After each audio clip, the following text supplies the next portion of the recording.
स्वामी दयानंद सरस्वती जी का सपना संत रामपाल जी महाराज ने कर दिया करिश्मा। स्वामी दयानंद सरस्वती जी की आत्मा पा रही संतोष। संत रामपाल जी महाराज ने उड़ा दिए हैं सबके होश। बोलो सतगुरुदेव की जय हो, बंदी छोड़ कबीर साहेब की जय हो। सत साहेब सभी भाइयों और बहनों को। भाइयों 1875 में बना आर्य समाज, जिसकी नींव रखने वाले थे स्वामी दयानंद सरस्वती जी महाराज। भाइयों दयानंद सरस्वती जी महाराज नेक नीति के थे। उनका प्रयास था समाज को सुधारना, समाज में फैली हुई कुरीतियों को खत्म करना। दयानंद सरस्वती जी महाराज का सपना था समाज को ऐसी राह की ओर मोड़ना जिसमें सभी का कल्याण हो। लेकिन भाइयों स्वामी दयानंद सरस्वती जी महाराज एक जीव आत्मा थे और जीव के बस की बात नहीं होती है किसी भी बड़े बदलाव को करना या किसी के भी कल्याण को कर पाना। हालांकि भाइयों स्वामी दयानंद सरस्वती जी महाराज पुण्य आत्मा थे।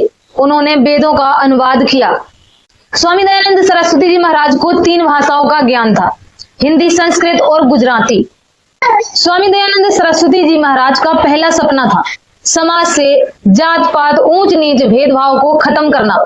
वो चाहते थे कि समाज में सभी भेदभाव खत्म हो और सब शांति पूर्वक जीवन यापन करें। लेकिन भाइयों उनका ये काम अधूरा रह गया, क्योंकि मैंने पहले ही बताया कि जीव के बस की बात नहीं होती कोई बड़ा बदलाव करना। उसके लिए स्वयं पूर्ण परमात्मा को आना पड़ता है। तो भाइयों आज स्वामी दयानंद सरस्वती जी के इस सपने को साकार करते हुए संत रामपाल जी महाराज ने दयानंद सरस्वती जी की आत्मा को शांति पहुंचाई है। आज संत रामपाल जी महाराज के भक्तों को आप देख सकते हैं, उनके बीच में कोई भी जात पात ऊंच नीच भेदभाव नहीं होता। वो एक छत के नीचे बैठकर समानता से जीते हैं, सत्संग सुनते हैं, भंडारा ग्रहण करते हैं। यहाँ तक कि संत रामपाल जी महाराज के भक्तों ने अंतर जातीय विवाह को भी स्वीकार किया है। आज आप देख सकते हैं लाखों करोड़ों की संख्या में संत रामपाल जी महाराज के अनुयायी अंतर जातीय विवाह कर रहे हैं और कर चुके हैं। इसको देखकर दयानंद सरस्वती जी महाराज की आत्मा जहां पर भी होगी बहुत ही प्रसन्न हो रही होगी।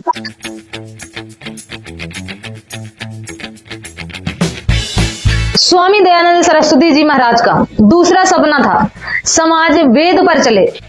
वो चाहते थे कि मूर्ति पूजा का खंडन हो, क्योंकि वो जानते थे कि वेदों में मूर्ति पूजा का विधान नहीं है। हमारे वेद कहते हैं न तस्य प्रतिमा अस्ति, उस परमेश्वर की कोई मूर्ति नहीं है। तो दयानंद सरस्वती जी ने मूर्ति का खंडन किया, लेकिन ये काम भी पूरा नहीं कर पाए। इस काम को भी आज जगत गुरु तत्वदर्शी संत रामपाल जी महाराज ने पूरा कर दिया है। आज आप देखेंगे और पाएंगे समाज के अंदर कि संत रामपाल जी महाराज के भक्त कोई भी मूर्ति पूजा नहीं करते। संत रामपाल जी महाराज अपने सत्संगों में बताते हैं भगवान कोई पशु नहीं, जो मंदिर में पुजारी ने उसको बांध रखा है या मूर्ति में कैद कर रखा है। जब पुजारी गेट खोलेगा, जब भगवान को जगाएगा तब जगेगा, जब गेट बंद करेगा भगवान तब सोएगा।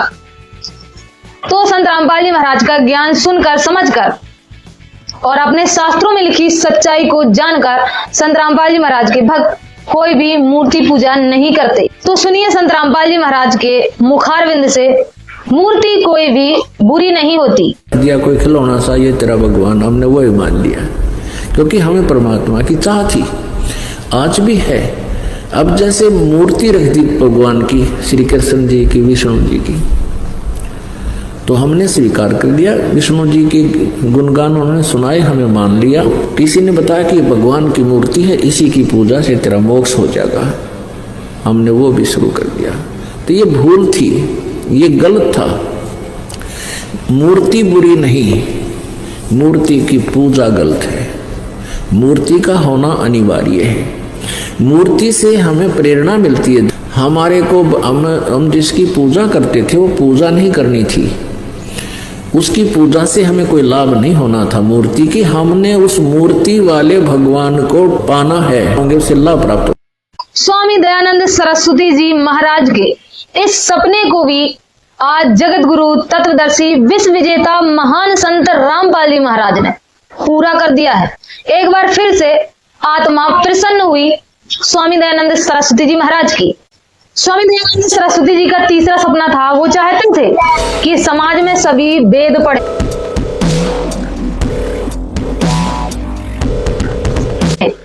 लेकिन ये सपना भी उनका अधूरा रहा। लेकिन आज वर्तमान समय में संत रामपाल जी महाराज ने उनका ये सपना पूरा कर दिया है। आज संत रामपाल जी महाराज टीवी के माध्यम से, चैनलों के माध्यम से वेदों को उंगली रख रख कर पढ़वा रहे हैं। वेद मंडल नंबर 9 का ही 85 सूक्त है और इसमें मंत्र नंबर 9। इसमें इन्होंने ये भी कवि शब्द आई देखो, और इसका इन्होंने अनुवाद स्वयं किया है। वह है कविकार से लिख दिया, या लिखना था कबीर देव, कविकार लिख दिया सर्वज्ञ परमात्मा, यहाँ लिखना था वो कबीर परमात्मा, यहाँ लिखना था वो कबीर परमात्मा कबीर देव।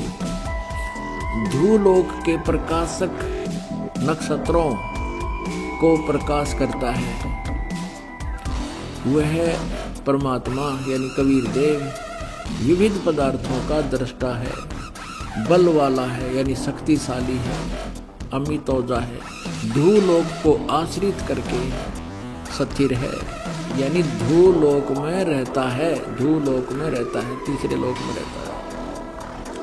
भाई जो अनपढ़ हैं वो भी आज सुनकर कानों से वेदों को पढ़ पा रहे हैं। भाइयों हमारे वेद कहते हैं परमात्मा साकार है, अग्नेर तनोर असी, परमात्मा सशरीर है, उनका शरीर है। और यजुर्वेद अध्याय 40 मंत्र 8 कहता है सपरि अगाच शुक्रम अकायम अवर्णम यसन वीर्यम शुद्धम पापमुद्धम कबीर मनीषी प्रभु स्वयंभू यथा तथो यथान। वह परमात्मा सर्वशक्तिमान है, बिना नाड़ी का और बिना वीर का बना हुआ उसका शरीर है, और वह कबीर है। ये मंत्र हमें बताता है कि वो परमेश्वर सा शरीर है, और उसका शरीर बिना नाड़ी तंत्र का बना हुआ है, बिना माता पिता के वीर रज से बना हुआ उसका शरीर है, और वो सा शरीर परमेश्वर, उसका नाम कबीर है।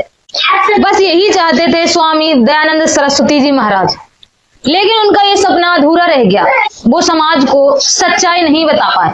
आज उनका ये सपना भी जगत गुरु तत्वदर्शी महान संत रामपाल जी महाराज ने पूरा कर दिया है, और आज समाज पूर्ण परमेश्वर को पहचान गया है। एक बार फिर से प्रसन्न हुई स्वामी दयानंद सरस्वती जी की आत्मा। भाई स्वामी दयानंद सरस्वती जी का चौथा सपना था, वो चाहते थे समाज नशा मुक्त हो, समाज से नशा दूर हो जाए, लेकिन उनका ये सपना भी अधूरा रह गया, क्योंकि वो स्वयं नशा करते थे, भांग पीते थे। लेकिन भाई उनका प्रयास था कि समाज सुधर जाए। ये प्रयास ठीक उसी प्रकार था जिस प्रकार एक नशेड़ी पिता अपने पुत्रों से कहता है कि नशा बुरी चीज होती है, इसको नहीं करना चाहिए, लेकिन वो स्वयं नहीं छोड़ पाता। इसी तरीके स्वामी दयानंद सरस्वती जी महाराज का भी प्रयास था समाज को सुधारना। इस पर संत रामपाल जी महाराज अपने सत्संगों में बताते हैं, ये प्रयास स्वामी दयानंद सरस्वती जी महाराज का उसी प्रकार था जिस प्रकार एक ऋषि के पास एक बुढ़िया जाती है अपने पुत्र को लेकर, और ऋषि से कहती है कि महाराज मेरा बच्चा शक्कर बहुत खाता है। ऋषि महाराज कहते हैं अपने बच्चे को लेकर आना। तीसरे दिन बुढ़िया कहती है ठीक है। तीसरे दिन फिर बुढ़िया अपने बच्चे को लेकर जाती है, तो महाराज तीसरे दिन उस बच्चे से कहते हैं बेटा शक्कर बुरी चीज होती है, इसको नहीं खाना चाहिए। तो वो इससे सवाल करती है कि महाराज बस इतनी सी बात थी, ये आप पहले दिन ही खा सकते थे। लेकिन वो साधु कहता है कि पहले दिन मैं खुद ही शक्कर खाता था, जब मैंने 2 दिन तक खुद शक्कर छोड़ी उसके बाद मैंने इस बच्चे को ध्यान दिया। इसका अर्थ है पहले इंसान को खुद सुधरना पड़ता है, तब उसकी कोई बात मानता है।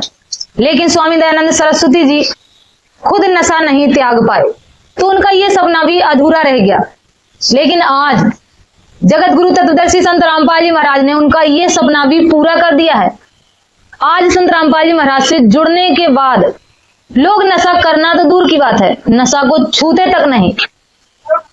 इससे भी स्वामी दयानंद सरस्वती जी महाराज की आत्मा प्रसन्न हो गई। स्वामी दयानंद सरस्वती जी महाराज ने एक पुस्तक लिखी थी जिसका नाम था सत्यार्थ प्रकाश। भाई वो पुस्तक संस्कृत में थी। बहुत से लोगों ने उस पुस्तक का अलग अलग तरीके से अनुवाद किया और उस पुस्तक को सत्यानाश प्रकाश बना दिया और उस पुस्तक के अंदर बहुत से ऋषि महर्षियों का अपमान कर दिया, निंदा लिख दी, जिससे स्वामी दयानंद सरस्वती जी महाराज की छवि खराब हुई। भाई दयानंद सरस्वती जी महाराज ने आर्य समाज की स्थापना की। अब समझिए कि आर्य किसे कहते हैं। भाई आर्य का मतलब होता है कला।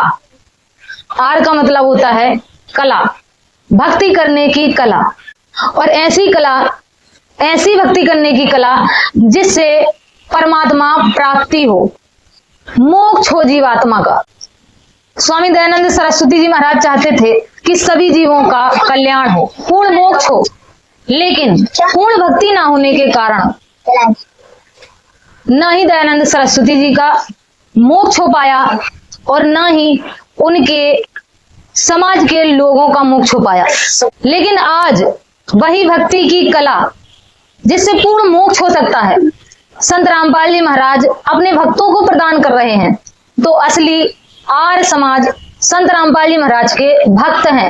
आज वर्तमान समय में हजारों की संख्या में आर्य समाजी संत रामपाल जी महाराज की शरण ग्रहण कर चुके हैं और उनके द्वारा बताई गई भक्ति साधना कर रहे हैं। मेरे पिताजी भी आर्य समाजी गुरु से नाम दीक्षा प्राप्त किए हुए थे, लेकिन जब उन्होंने संत रामपाल जी महाराज के सत्संगों को सुना तो उन्होंने जाना कि असली आर्य समाज का जो कार्य है, जो अधूरा रह गया था, संत रामपाल जी महाराज उसे पूरा कर रहे हैं। तो आज मेरा पूरा परिवार संत रामपाल जी महाराज से निःशुल्क नाम दीक्षा लेकर असली आर्य समाज बन चुका है। अगर भाइयों आप भी आर्य समाज से जुड़े हुए हैं और स्वामी दयानंद सरस्वती जी महाराज की आत्मा को प्रसन्न करना चाहते हैं तो आज ही जुड़े जगत गुरु तत्वदर्शी महान संत रामपाल जी महाराज से। जब आर्य समाज पर कहर टूटा, प्राकृतिक आपदा आई, बाढ़ से आर्य समाजियों के घर डूब गए, खेत डूब गए और उनकी जीवन जीने की शैली अस्त व्यस्त हो गई, तो स्वामी दयानंद सरस्वती जी महाराज की आत्मा अपार दुख पाई। लेकिन संत रामपाल जी महाराज को इंसान ही नहीं, किसी एक जात का नहीं, हर जात का, हर धर्म का, हर जीव का दुख दिखता है। संत रामपाल जी महाराज को स्वामी दयानंद सरस्वती जी महाराज की आत्मा का अपार दुख भी नजर आ गया और पूर्ण परमेश्वर के अवतार जगत गुरु तत्वदर्शी संत रामपाल जी महाराज ने आर्य समाजियों की मदद की, मोटरों से, पाइपों से, और उनके खेतों से पानी निकाला, उनके खेत फिर से बीजने योग्य बनाए, उनके जीवन की रक्षा की। तो आज आर्य समाजियों ने भी माना संत रामपाल जी महाराज को अपना गुरु और निःशुल्क नाम दीक्षा ली। किस तरीके से आर्य समाजी भी संत रामपाल जी महाराज के गुण गा रहे हैं। इससे भी आर्य समाज की स्थापना करने वाले स्वामी दयानंद सरस्वती जी महाराज की आत्मा एक बार फिर से प्रसन्न हो गई। तो भाई अगर आप भी स्वामी दयानंद सरस्वती जी महाराज की आत्मा को प्रसन्न करना चाहते हैं तो आइए जगत गुरु तत्वदर्शी महान संत रामपाल जी महाराज की शरण में। अगर आप भी स्वामी दयानंद सरस्वती जी महाराज के उन अधूरे सपनों को पूरा करना चाहते हैं तो आइए संत रामपाल जी महाराज की शरण में। अगर भाइयों आप भी सच्चे आर्य समाजी बनना चाहते हैं तो आइए जगत गुरु तत्वदर्शी महान संत रामपाल जी महाराज की शरण में निःशुल्क नाम दीक्षा लीजिए और अपना अपने परिवार का कल्याण करवाइए। बोले जगत तारणहार संत रामपाल जी महाराज की जय हो। तो भाइयों आइए आप हम सब मिलकर एक नए आर्य समाज की शुरुआत करें, स्वामी दयानंद सरस्वती जी के सपने को साकार करें। अगर आपको ये वीडियो अच्छा लगा हो तो इसको लाइक करें, कमेंट करें और हर एक आर्य समाजी तक पहुंचा दें। मिलेंगे नेक्स्ट वीडियो में, तब तक के लिए सत साहिब।